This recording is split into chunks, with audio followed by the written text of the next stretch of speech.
Nasty, nasty scriptures for this week, right?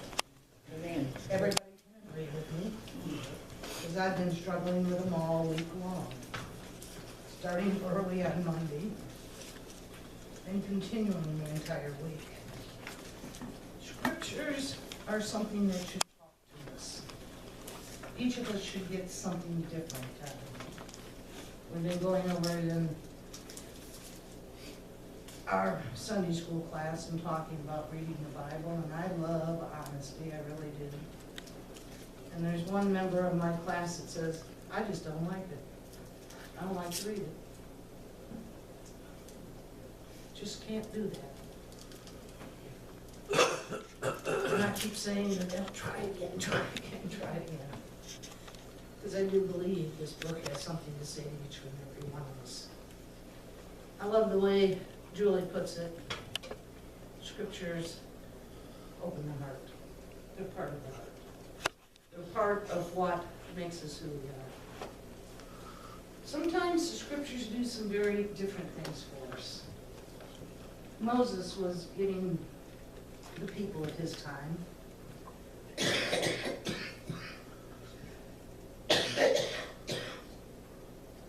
some very hard lessons. Lessons that say, you do it God's way, and you'll be blessed. You do it your way, and you're going to be cursed. That's what Moses was saying to the people of his time. Why? Because the people of his time were no different than the people of our time. They wanted what they wanted. Is there any of us that can say that we don't really want what we want? I like to give Suzette a hard time. It's one of my favorite things to do. Just give her a hard time. Because I like to hear her fuss. Because when she fusses, the hair goes, and she'll just give you a little argument about why she's right and all the rest of the world is wrong. If you think I'm exaggerating, ask Amy. She thinks it's funny. She sits back in the chair and she listens to me, gives Suzette a hard time, and then she waits for Suzette to answer. And I can see the smile on her face when it happens. And I think about that. Why do I do that?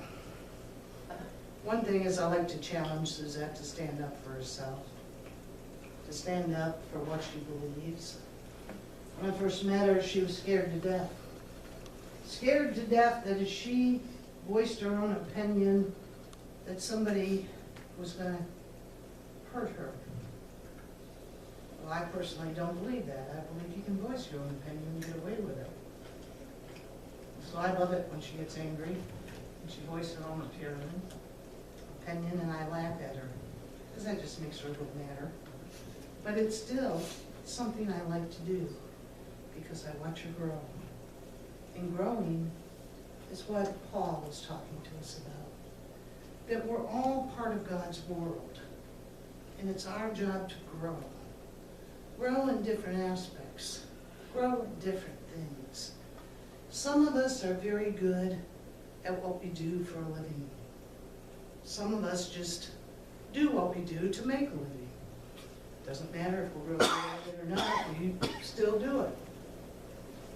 One of the things Julie said today that kind of touched my heart is, I used to love my job, and I know I was one of the best at it. I think I'm still fairly decent at it, but I can't say I love my job as much as I used to. I'm kind of looking forward to retirement. You know, laying back, being a full-time pastor instead of worrying about juggling everything in between. So I'm kind of looking forward to that. And I think a lot of us in our lives, when we get to a certain point, we're just that way. I love the songs we sang today. You know, I'll fly away. Sometimes I think about that. That won't be bad. Looking forward to those days when I don't have to worry about anything anymore. Showers of blessings. Send down showers of blessings. Send blessings on my life. Send blessings on my friends. Send blessings on my family. All those things. They talk to me today in a very special way. And I hope they talk to you when we hear those types of things. Now that brings us to the nasty part. The book of Matthew. There's a lot of things in Matthew and all the rest of them that Jesus said that we look at. And some of them we'll agree with right away. You should not murder. Now, is there anybody here that would disagree with that? Because if you murder, you're going to be liable to judgment. I don't know about the rest of you, but I have no desire to sit in court. You know, I hate it when they call me to be a juror. That long to sit in front of a judge. Don't be angry with your brother or sister. Oh Lord, that one's so hard sometimes. Now I have 4 natural sisters, 3 half-brothers, and 4 more half-sisters. And sometimes I get so angry at my half-brothers and half-sisters. My own sisters I've fought with enough growing up, so I've gotten over that. But the other ones that I don't know too well, and they'll post things on Facebook that just make the Savannah could die. You know? And I want to get back to them. And I want to say something nasty to them. And I have to swallow my pride and not do that. And it's not always easy. You know, I have a hard time when they write things like how great my father was.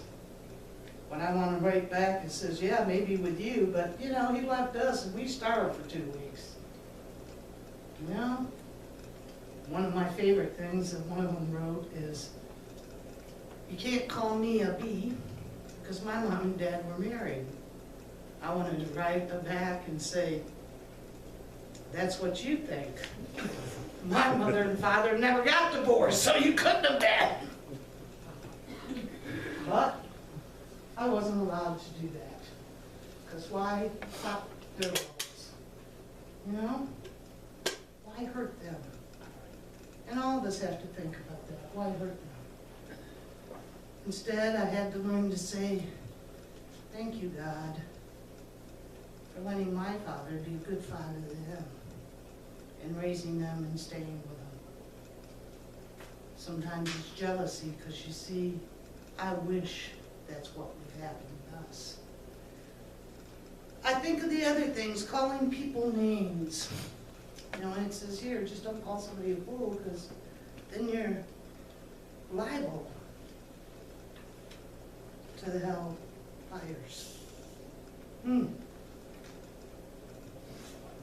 I've used that word in the past. I hope to God I never use it again. But we've all sinned and fallen short of the glory of God. Come quick.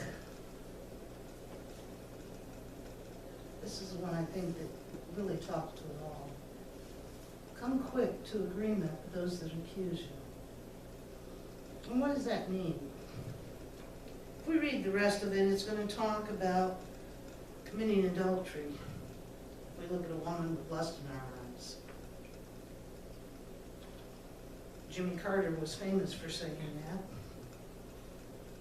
It says, for some of us, if we look at a man with lust in our eyes, we've already committed that adultery. It talks about divorce. Well, you know, my parents weren't divorced. They were legally separated, but it just as well have been a divorce.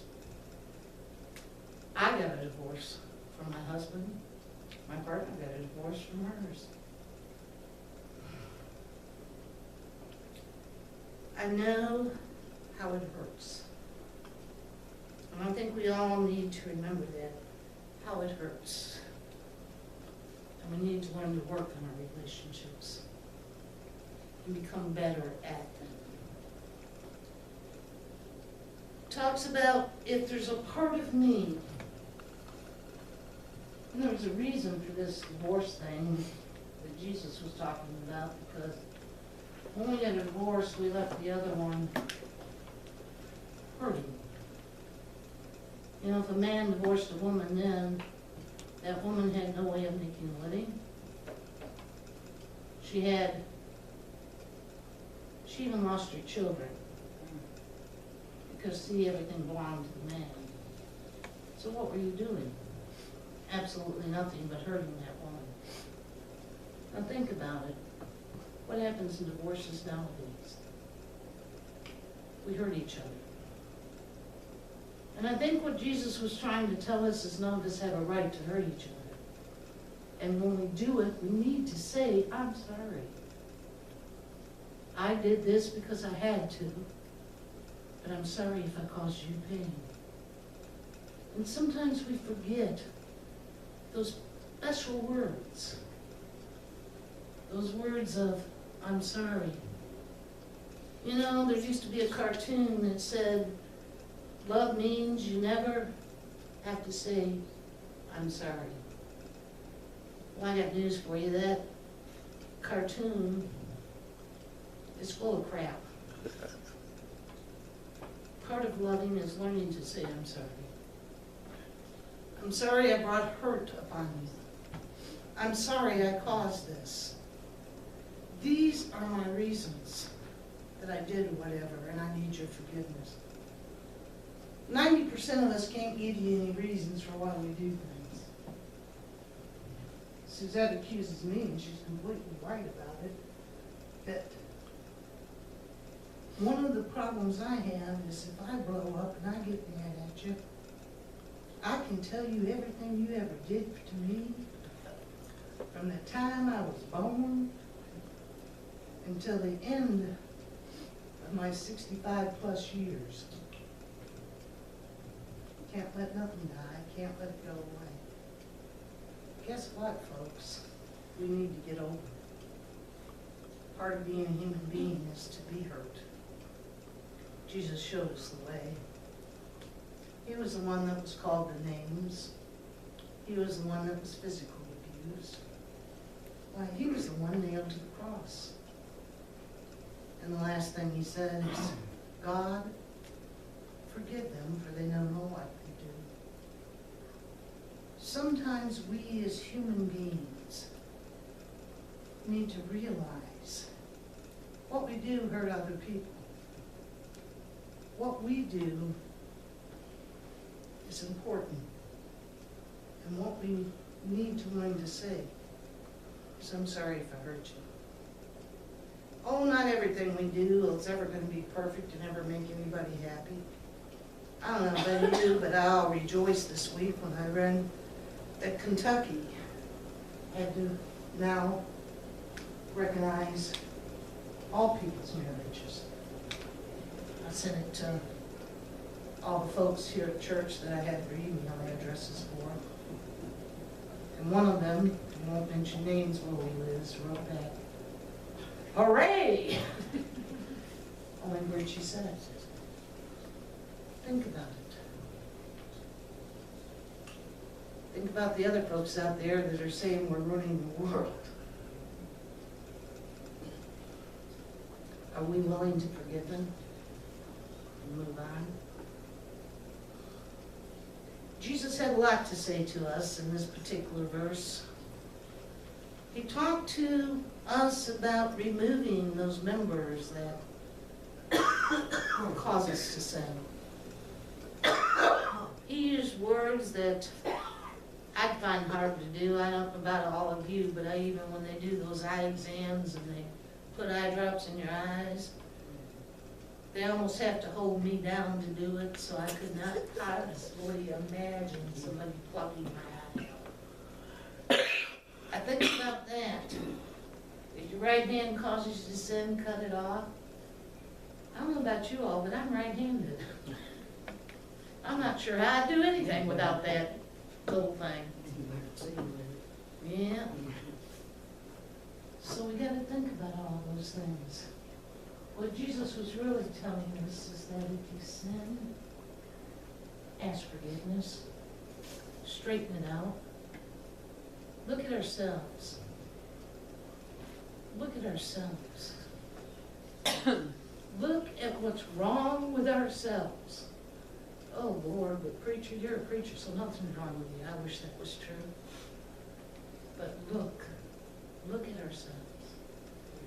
You know, I've fallen short of the glory of God, just as each and every one of you have. One of my favorite books in the Bible is the book of John 1, 2, and 3. It's actually 3 books. And they're books that talk about that. They talk about love, loving our brothers and sisters, realizing that we've all fallen short of the glory of God, each and every one of us. And the only thing we can do about it is try to make amends and ask God for forgiveness. And what does making amends mean? It means facing what I've done, standing up and saying, I'm sorry, and I ask you to forgive me as well as I ask God to forgive me. We need to look at ourselves. What makes me behave the way I behave? Is it because I don't trust God to lead me, to guide me? What is it that makes us act as ourselves? You know? Yesterday I took my son and my grandson to see the Lego movie. You guys haven't seen it. It's a great movie. You need to go see it. It really is.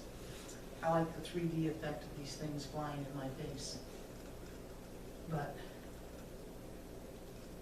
one of the things afterwards, his truck broke down and I stood there with him. Like I know what I'm doing. And look in the engine and say, yep. Driving my grandson back to his house because he was tired and wanted to go home. Driving Jim back up to Walmart. Standing outside in the cold and looking at his truck and saying, until a mechanic came to fix it. And I keep thinking, the boy's 44. When's he going to grow up and don't need mama to stand there and say, And I think about God. I think about God in those situations. And how long am I going to need God to stand by my side and say, There's a part of me that's hoping all my life. There's also a part of me that hopes that someplace I get along the line where I can say, God, I know I'm not perfect. Forgive me and teach me to ask others for forgiveness. You see, that's what it's about. Opening our hearts. Opening our hearts to those around us. Forgiving those who hurt us. Learning to tell the truth. Is that all part of it, God? Yes. That's all part of it. When things aren't going our way, or things aren't perfect, we have to be willing to tell the truth. We have to look at each other and say, when you do this, I feel this. And in return, we have to be willing to grow. God has so much to say to us. Even in these passages that hurt us so much, God has something to tell you of how much you're loved. Because I think of these things, there's a lot of them that I've done, and God has been there to forgive me. And I've not always been as loving as my God and forgive all those who have hurt me. And I still have those ways of it all coming back to me at times and wanting to say something nasty to those that have hurt me. But is that what God has called me to do? What God has called me to do is say, I love you. I forgive you. And I'll try to smile when I see you. Amen.